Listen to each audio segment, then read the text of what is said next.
The cost of Ontario's expansion of alcohol sales to convenience stores and big box stores is becoming clear. The province's financial watchdog estimates the program and its accelerated rollout will cost taxpayers $1.4 billion.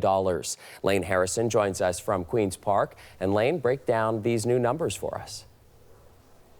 So Chris, before we dig into these new numbers, I want to back up and give you a little bit of context. And this report coming out today is a little bit coincidental because, as most people know, we are heading into an early election in Ontario on Wednesday. And the plan to expand booze sales into convenience, big box and grocery stores was a pitch from from Premier Doug Ford when he was campaigning to become Premier in 2018.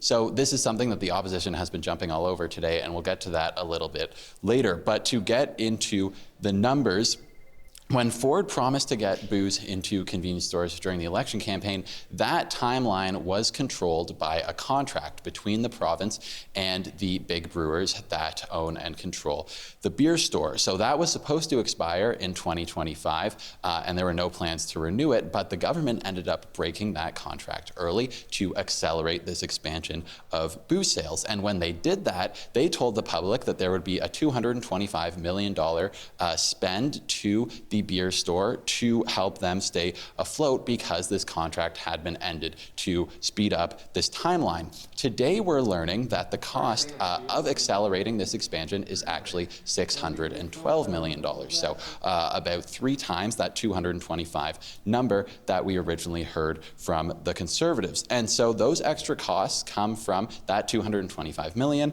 as well as lower LCBO net income and lower tax revenues as sales shift to grocery, big box, and convenience stores. So like you said, the total cost is $1.4 billion. That's what we've learned from the FAO today. And to break that down again, that's $612 million in costs for the accelerated expansion, and then $817 million in the expansion that was already planned to happen before this acceleration took place. So none of these numbers are set in stone. The FAO has offered 3 estimations, kind of a range of numbers and costs.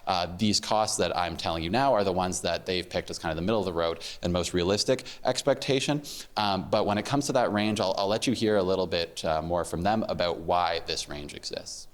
What's underpinning our model is the assumption that the general trend in per capita beverage alcohol consumption in terms of the trend in decline in per capita alcohol consumption continues.